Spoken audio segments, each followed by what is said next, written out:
David's mighty men. Perhaps you've heard of David's mighty men, as they are called, mentioned both in the Samuel account, the Chronicles account. These are kind of like his crew, his entourage, his posse. These are the ones he could depend on. They'd be there for him. They would fight for him. These are the ones who were the most loyal to him. And you see this in 2 Samuel chapter 23, also mentioned 1 Chronicles chapter 11. And you get a picture that these guys are, like David, pretty good fighters. And if you consider that they probably gathered together when David was an outlaw, perhaps this may remind you to some degree of Robin Hood and his merry men that he had, this kind of a picture of this leader who's going out. Of course, not the Men in Tights version. We're talking about, the Prince of Thieves type of Robin Hood that you would get.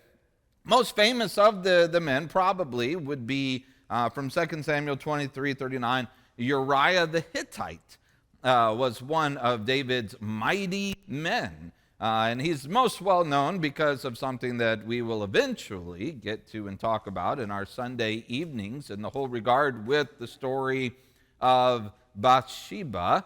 But I don't want to spoil anything, so we won't go too in depth with that and talk about it. Within the group itself, though, Uriah is probably not that high of a ranking individual compared, or when you look at where he is found within the listings. But it's clear that he is one of these people. There were others who were of a higher rank than Uriah. There are three in particular. Josheb, Basshebet, a Tekemonite, also called Adino, the Eznite, because he killed 800 people at one time. There's Eleazar, an Ahahite, who one time fought Philistines until his hand couldn't hold up the sword any longer. So he single-handedly then defeated the Philistine army after everyone else left the field and fled. They only came back to loot the dead after Eleazar had killed all of the enemy. Shammah, a Hararite, when the people fled from the Philistines, Shammah stood his ground. He defeated the entire Philistine army. There's a reason that these are great men. They're mighty men. They're warriors. They're unafraid to stand their ground, and they rely on the Lord to help them in the midst of the fight. And it's after, in Samuel's account, introducing these three, that we are given the details of perhaps one of the mightiest deeds, one of the greatest deeds on record that these individuals did for David. But it's not a tale of great military victory or heroics on the battlefield. In fact, when you read it at first glance, it might not seem very heroic at all. This morning, I want to talk about how these mighty warriors of David's brought to him a cup of water. Good morning. It's good to be here this morning, isn't it? Yeah, for some of y'all are like, yeah, this is great, energetic, ready, getting into it. For the other half of y'all who spent your time up in Astoria the last few days, you probably dragged yourselves here just a little bit and trying to get it. But you're here. We're all here. Some of us more here than others, I'm guessing. But we're all here together. And that's really ultimately what is the most important aspect of this, that we can be here. We can worship together. We can enjoy the fellowship that we share. And that fellowship centered around the scriptures that we study, which centers around the central figure of all time, all humanity, all everything, the person of Jesus the Christ, who is the relationship that we all share. We share our relationship with each other as we share it with him. And that brings us together this morning. It's good to be here. I'm really glad to have this opportunity to stand here and go through what I think is a really cool story and talk about that this morning with you, and to have the opportunity to worship with all of you this morning. Again, just to reiterate, as we go back into 2 Samuel chapter 23, starting verse 13, 3 of the 30 chief men, that's David's mighty men, 3 of them went down and came to David in the harvest time to the cave of Adullam, while the troop of the Philistines was camping in the valley of Rephaim. David was then in the stronghold, while the garrison of the Philistines was in Bethlehem.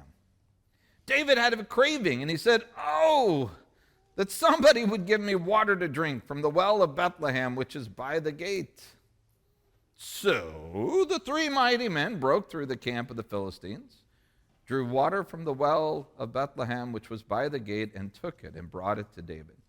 Nevertheless, he would not drink it. Instead, he poured it out to the Lord, and he said, "Far be it from me, O Lord, that I should do this. Can I drink the blood of the men who went in jeopardy of their lives?" Therefore, he would not drink it. Now, we need to understand, first of all, where this story is placed. This is not chronologically where this story happens. This is kind of tacked on by Samuel to the end of the listing of the mighty men. And this is talking about events that took place a long time ago. And so it's not like, well, this must be one of the last things that took place, because it's here at the end of 2 Samuel. Well, that's not the case. It gives you the setting that this is while he was there in the cave of Adullam. Now, to get the context for that, you go back to 1 Samuel chapter 22. This is during the time that David is on the run from Saul. He's an outlaw at this point. He is having to hide in various places. He goes to the cave. Some people suggest maybe the fortress of Adullam might be a better way to translate this. Either way, he's going to a place of refuge, and people know that he's there. It says David departed from there. That is, he went away from the presence of Saul, where he is threatened. He departed from there, and he escaped to the cave of Adullam. And when his brothers and all of his father's house heard of it, they went down there to him. And everyone who's in distress, everyone in debt, everyone who's discontented gathered to him, and he became captain over them. And there were about 400 men with him.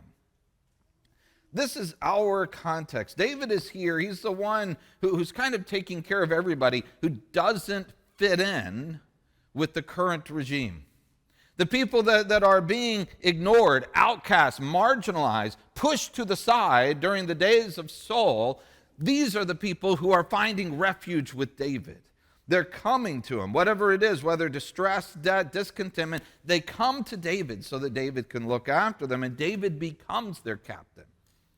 David becomes their leader. In essence, what you see is David is their king.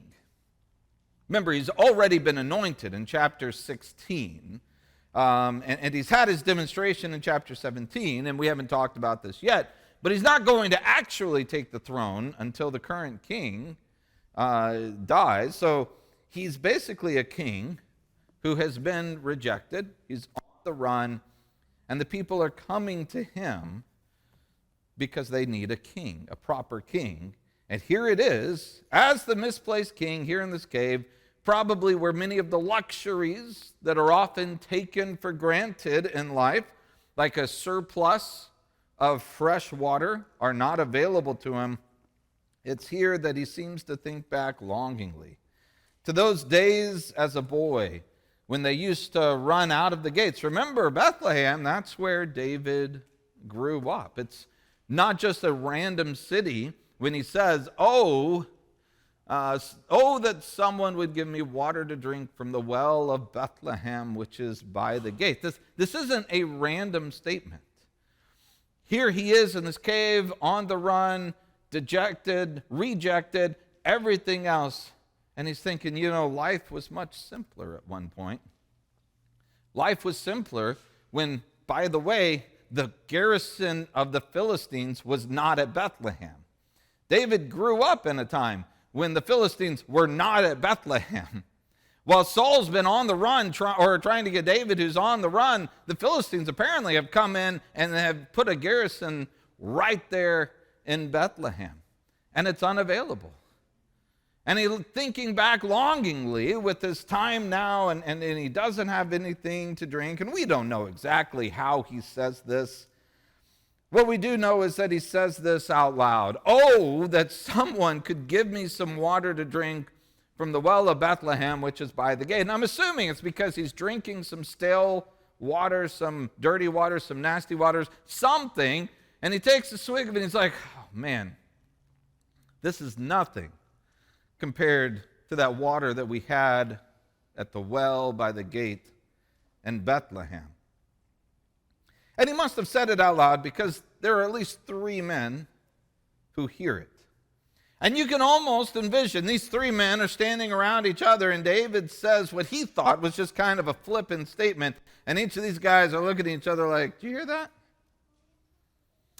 Yeah, and they kind of nod to each other. They're like, "We know exactly what we need to do now." They see an opportunity. Once again, look at what David's doing. He's the acting king that he has been anointed to be.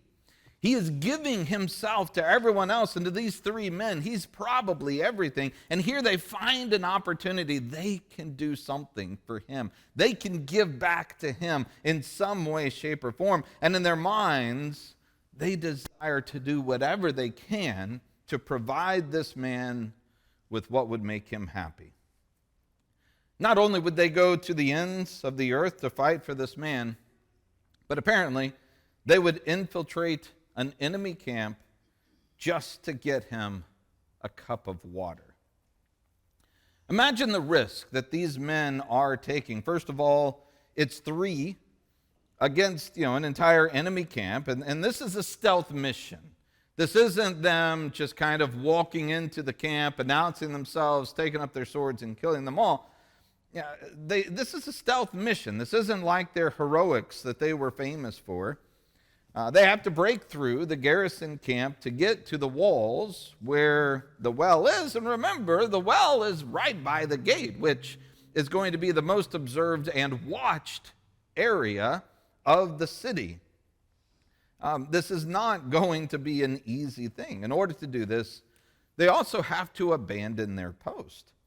So I'm sure they're going to do this as quickly and as efficiently as possible so they don't cause any major issues in their absence. And if the place where they think the cave of Adullam is correct, it's about 13 miles or so from there to Bethlehem, which is doable, perhaps, in a day to get there, fill up something with water and to get back.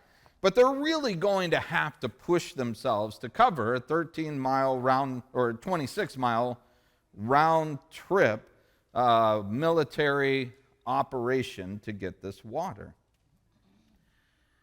Why do they do this? Because their king made an offhand statement suggesting that he wanted it. And they feel it's worth it. See, they are successful. They come back to David, and when they do, the story takes an interesting twist.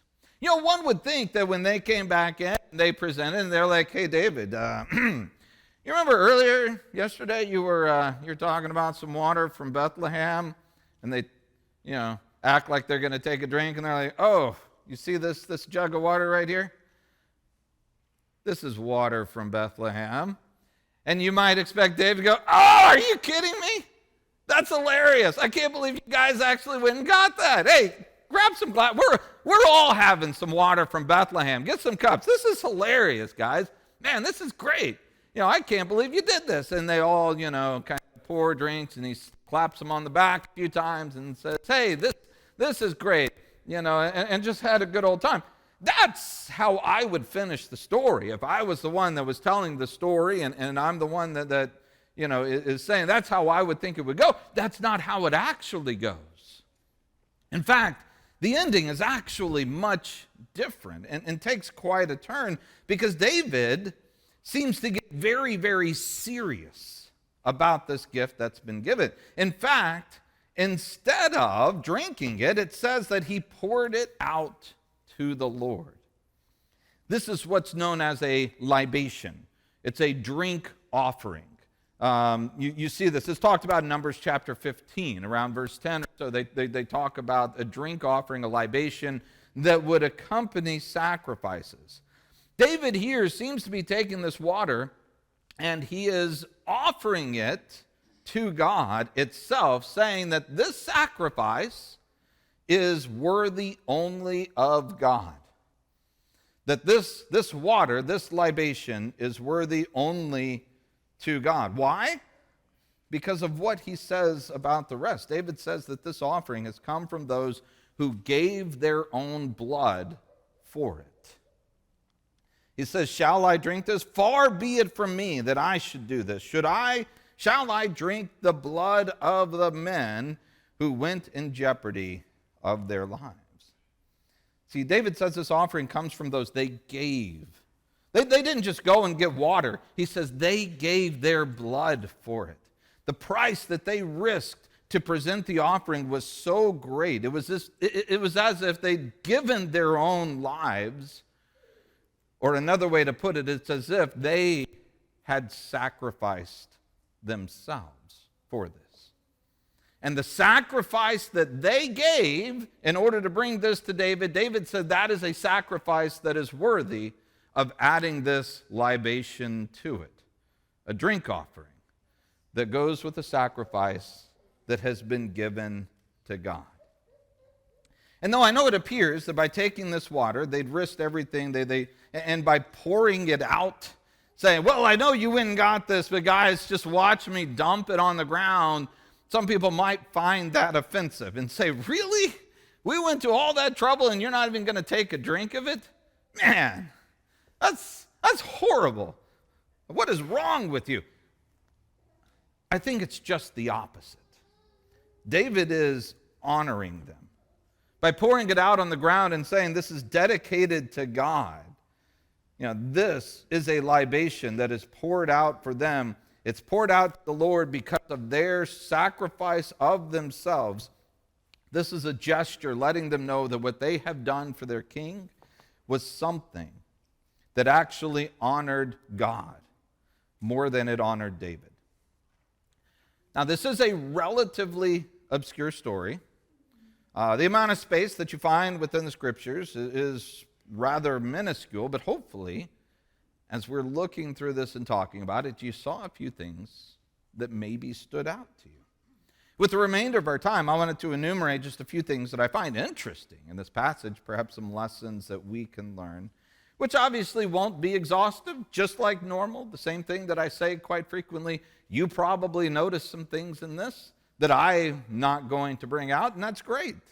This is just one of those stories, I think, that's easy to overlook, but is so fascinating because of some of the lessons that it brings to us. First of all, let me suggest we need to be careful with what we say. Again, we don't know the situation. We don't know how David said it.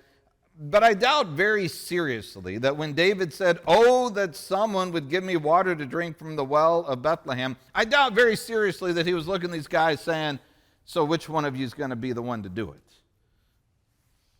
Maybe all three of you? Yeah, I seriously doubt that he intended by that to say, "Oh, I really want someone to do this." It was probably just a flippant statement that's made. To illustrate kind of the idea, this is an illustration, and I've used this before, perhaps. And first of all, just make sure, don't hear what I'm not saying.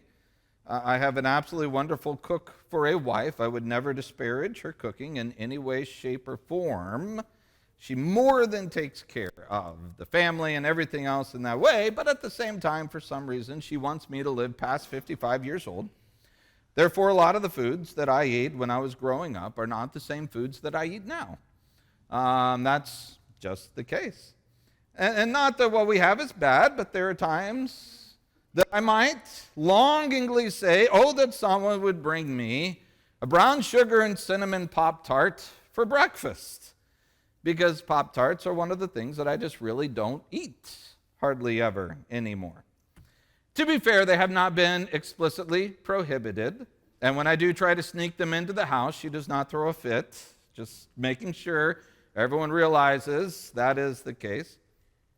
But if I were to say that, that's not necessarily that I want someone to bring me brown sugar and cinnamon Pop-Tarts. Sometimes you just long for that unhealthy combination of sugar with more sugar and cinnamon wrapped in a pastry that's made with sugar. I don't know if there's a better breakfast than that. Now, incidentally, what's really funny, this is, you all realize a lot of the sermons that I preach here have in some way been preached elsewhere, including this one, which was preached in St. Louis. I gave this sermon, I gave this illustration. One of the kids, I say kids, they were college age at the time, and they were visiting for the weekend. One of them came back to me in the back afterwards and tossed me a packet of brown sugar cinnamon Pop-Tarts that he had picked up on his way out the door that morning without any idea. And it was hilarious that he was like, hey, here you go. It was great. And by the way, this is not me saying that so that I am inundated in my office by so many Pop-Tarts that there's no way that I and my family could ever get through them. I need to be careful with what I'm saying sometimes. I'm going to learn that one eventually here, as the case is. But I think that's kind of what David's doing. He wasn't giving an edict, telling people to do this. It's just an offhand statement that was overheard. See, we need to be careful. This was rather innocuous, really. I mean, it did jeopardize the lives of those who went to get the water, but what if he'd said something really personal? Or what if he'd said something in anger, wanting something bad to happen to someone? Oh, I wish someone would just take this guy out that he really didn't mean. And these three guys heard it, and they said, well, let's get our swords. What if it was something else that would have been completely different? We need to realize that people are always listening, even when we don't realize it. And this is especially important for those of us who have kids. This is crucial. They are always listening to statements that are made. At home, we can yell up the stairs or whatever for our kids and get absolutely zero response at all. We can say, hey, we need this or that, when we're trying to get their attention. But if I were to come to the kitchen with Julie and talk about surprising the boys with ice cream or something like that, or the kids, I should say, we're going to hear one of the kids pipe up, hey, did you say something about ice cream? Did I hear ice cream? From, the recesses of the house. When they want to, kids can be very perceptive, and they can pick up on a lot of stuff. But it's not just kids, it's everyone. If you are a Christian, you are under a microscope because people are sitting there watching you. They know you're a Christian, and they are just waiting for that moment for you to stumble. It's why we need to be vigilant about what we say. James spends a lot of time talking about bridling the tongue. In fact, the tongue is talked about throughout. People are listening. The scripture has a lot to say about guarding the tongue, the sins of the tongue. We need to be very careful with how we use it. So all of this to make the point, be very careful of what we say. We never know who's listening and what they're going to do with the information that we give. Now, that's the warning aside. Let's now get to some of the positive things that we can pull from this. First of all, if they served a king who was worthy, folks, we serve a king who is even more worthy. We serve a king who is even more greater than what you find in David. And this is one of the reasons that I find the story fascinating, is because there are so many connections that you find with Jesus. Remember what was going on with David? He was a misplaced king on the run, but everyone that was marginalized by society, the ones who didn't fit in with the current regime, the ones who were looking for a greater kingdom, they found it there with David as their king. So Jesus also is a misplaced king like David who takes in all who are willing to come to him. He will accept them. And generally it is the marginalized. It is the ones who don't have the best. It is the ones who are kind of pushed off to the side. Those are the ones who seek him out and who find him. And just like David was surrounded by those who were drawn to follow him, and he was surrounded especially by those who were his most loyal of subjects, Jesus has that same kind of loyalty with a band of individuals who are around him, his own mighty men, as you could say, particularly an inner three that he held so close to him, Peter, James, and John. And they, like David's men, would have done anything for him.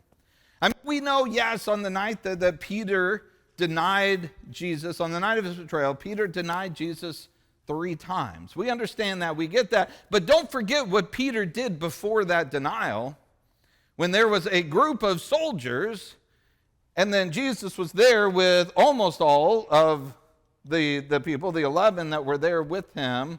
They had 2 swords. Peter picked one up and went on the offensive. He didn't even pick it up to defend. He's like, let's go, let's do this. He was absolutely assured that he was willing to do whatever it took to fight for his king. And it was only until after Jesus said, stop, this isn't what's happening, I'm going willingly, and totally messed up his entire world, that he denies as he's trying to figure things out at that point. But he was willing to lay his life down for Jesus right then and there. After the resurrection, it's a Peter again, willing to do anything for his master. What eventually happens to Peter? Tradition tells us he was crucified. What about the others? What does tell us of James and John? Acts chapter 12. James, he's the first one who is martyred. Of the 12, James is the first one who is martyred. He's the one who is killed by Herod. And John, he lives a life devoted to Christ, ending, apparently, exiled as a prisoner on Patmos. These people are wholly, completely dedicated. Yes, Jesus was a king, very much like David in this instance. One that these men would have done anything for, and yet, this is where the story changes ever so slightly. Not ever so slightly. It's a huge change. It's just not really, this is a massive change, really. Because remember, it was the men who offered their own lives as a blood offering in order to bring this drink back to him. It was their blood that was poured out. Instead of the followers' sacrifice being poured out for us, it's the king who poured himself out for his followers. Instead of it being their blood that was the drink now becomes for us the king's blood. And Jesus not only knows the value of the sacrifice that's offered and that it is worthy of a libation, he becomes that sacrifice that is offered. In Isaiah chapter 53, verse 12, looking at this picture pointing to Jesus, he poured himself out to death. He became that drink offering, that libation that's poured out. Why? It's not because anyone overheard his statement. It's because he knows our statement, wretched man that I am, who can save me from this body of death? It is we who cry out and say, oh, that there was some way that we could have a salvation from who and what we are as sinful people. And that is overheard by our King, who then goes out and does something about it. And he brings us his sacrifice. He not only risked his life to get it for us and present it to us, he gave his life to get it and present it to us. He went into the heart of the enemy, into death itself, and brought back salvation for us. You see, Jesus is our king, a great king in the line of David who has fulfilled what we need and what we desire to benefit us, an offering poured out to God and a gift given to us to freely enjoy. Understanding that analogy with the story, it should bring up the next question for us. What then are we willing to do for our king? See, these men were willing to do anything for their king, and David didn't actually die for them and sacrifice himself and pour himself out for them the way that our king has done for us. So here's the question: what are we willing to do for our king? Now, first of all, are we even mighty warriors for God? Again, the story of David is meant, I think, to be a direct parallel in many respects.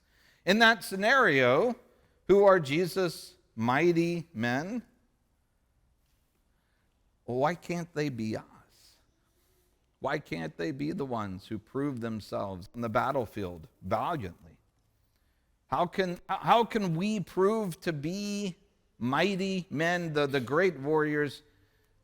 We can do so being devoted in battle to the end. Now, keep in mind, fighting a battle is not simply winning an argument, and I think that that's important to understand.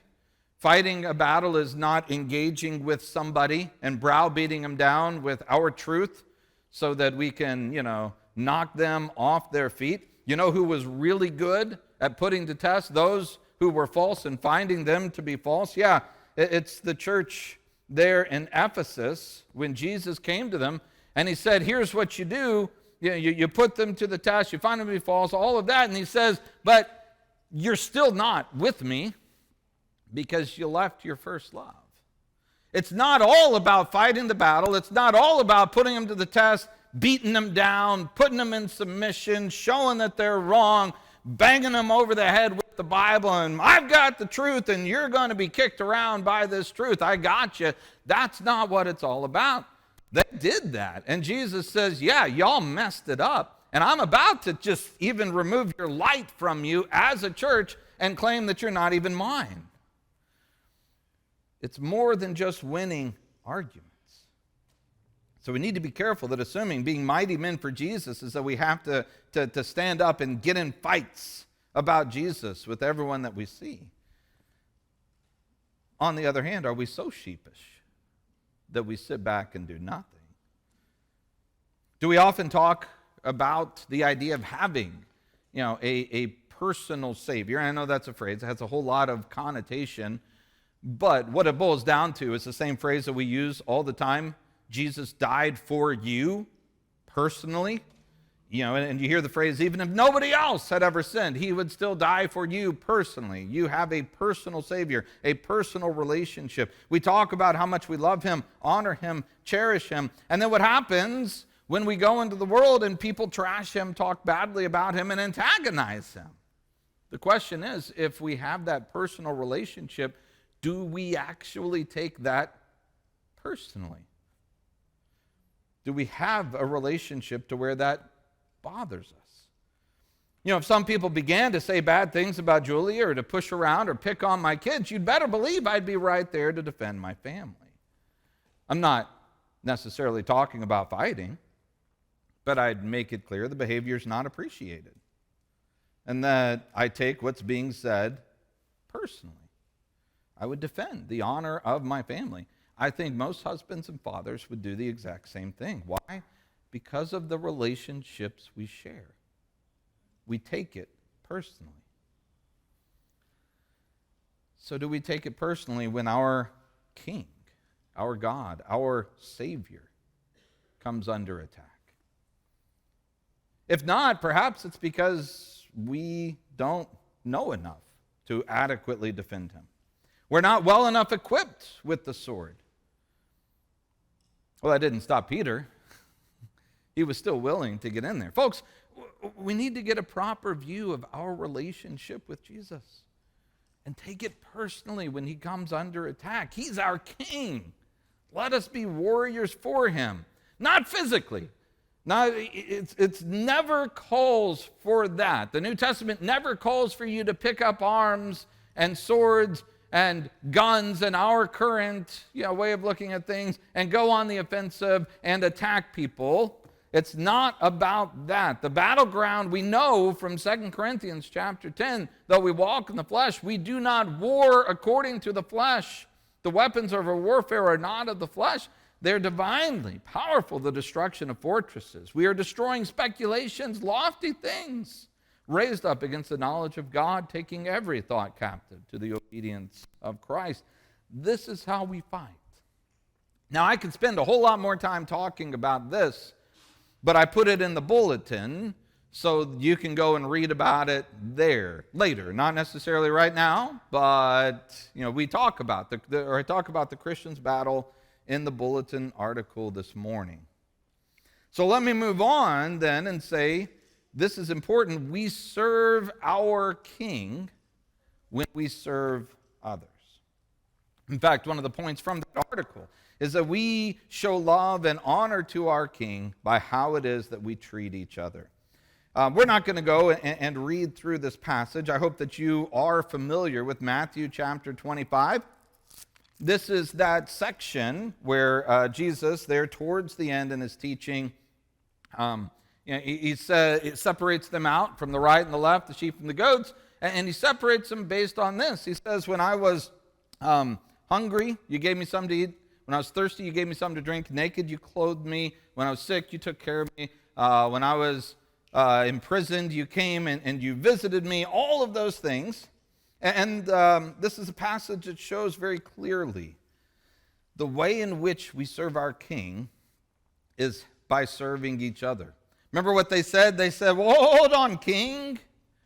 When did we ever see you hungry or thirsty or destitute and naked or in prison? When did we ever see this? And he says, as much as you've done it to even the least of mine, you've done it for me also. It's much the same way that these mighty men brought water to David. But what did David tell them? He said, this isn't a sacrifice that you made for me. He poured it out to the Lord because it was a sacrifice that they had given to God. He was thirsty. So they did what? Brought him water to drink. That was a libation given, poured out to God. See, this should be one of the greatest characteristics of our lives as Christians. Jesus tells us in John 13, by this will all men know that you are my disciples if, he doesn't say if you come to church on Sunday mornings, if you wear the right kind of clothing, if you do or don't do the right kinds of things, of moral question. It's not about the words that you use and all. He says this is the one defining characteristic. How do you treat each other? If you're not able to love each other, and the world should be able to see that you love each other, if that's not there, you're not my disciples. We should be those who take opportunities all the time to love and to serve one another. That's what Christianity is. Jesus himself very specifically says, whoever in the name of a disciple does what? Gives to one of these little ones even just a cup of cold water to drink. Truly I say, he will not lose his reward. We need to be serving each other. So why does that not happen sometimes? In fact, why is it often that service just doesn't seem to be happening on a large basis? By the way, it is happening. I'm not suggesting that it's not happening. But I will suggest this, that it could happen even more, and we'll talk about that. But I think a lot of times there's a lot of service that can be done that's not being done. And I know this contradicts a point that I made earlier, but I think sometimes we're not telling our needs to each other. I think that's oftentimes the case. This is not a group of mind readers. We don't know exactly what's going on in a person's life. And especially when we ask and genuinely ask, and all that we receive is a smile that's masking whatever's going on, how can we be there to help and to serve? In James chapter 5, verse 14, is anyone among you sick? He must call for the elders of the church. They are to pray over him. This is a relatively controversial passage because everyone says, well, what does it mean sick? Is that spiritual sickness? Is this physical sickness? Or, well, the one part of this that's not controversial in any way, shape, or form is that the responsibility here is not on the elders. It's not on the church. The responsibility is for the person to go to the elders and to say, hey, I am sick. The responsibility is on the individual to go out and to tell other people, I have a need. The eldership is not supposed to read minds. They have to first be told about this. There is an abundance of loving and generous people right here in this group who are desirous to help in many different ways in whatever way is needed. And to get that help, we actually have to push our pride aside for just a moment and be willing to reach out for help. You know, it seems almost everybody is ready and willing to step in and help. But asking for it, that's a different story. And it's not because asking for help, is a, it's not because doing it by yourself, is such a macho thing. The problem actually is quite the opposite. The inability to ask for help is actually a weakness. The inability to ask for help demonstrates that there is a pride within, that there is a lack of humility, because people are too scared to ask for help. You have to be vulnerable. You have to say to someone, I don't think that I should do this alone. Notice I use the word should, not could. You could try to do it alone, but should you? Many people desire to help others, but when it comes to themselves, they assume, well, I don't want to be a burden on everybody else, so I'm just going to hold it in, and I'm going to do it by myself because I don't want to burden the church. And thereby, you're not giving opportunities to others. You see, if you're willing to humble yourself and ask for help, to reach out for help, you give people an opportunity to fulfill Matthew chapter 25. But by holding it in, never reaching out, never asking, you deny them the ability to serve their king through you. Are you really willing to hold out on those opportunities? When I was pretty young, I think within the first couple of years that we were in St. Louis, an older couple, they came to me and they said that they had a little bit extra that came back on a tax return, and they wanted to buy me a couple suits, which I thought was crazy because I had some really nice suits that I had found at the Salvation Army and the Goodwill thrift stores, with designs going back to the 1980s and stuff like that. I had about good, 3 or 4 suits that I paid about $10 a pop for. I don't know what they were thinking. And I was like, no, that's, I'm fine, I'm good. But I talked to Tom Kinzel, y'all may know. I talked to him, he's kind of a mentor about this, and he said, don't tell them no. They're simply trying to find a way to help. This may be the only way that they can think of, that they know of, where they can serve you in some kind of a way. Don't take that away from them. And so I went back and told them, I think that really would help. And I think they really appreciated it. I think, appreciated it just as much as I did. And I very much appreciated it. Those suits were a whole lot nicer than the things that I had been wearing. But that's the case. When we refuse because we don't want to burden other people, we are taking away from them the opportunities that they otherwise would have to help and to serve. Let's be willing to let others know what our needs are. Reach out so that we give opportunities for them to show love to us and to serve their King. And when we do, we need to listen. Oftentimes, the question, how are you, is just as ingenuine as a response, I'm fine. And that's fine. There are instances where that's perfectly okay. It's a colloquial greeting. You say, hey, how are you doing? I'm doing good. And that's fine. and don't feel bad on those kinds of a moment.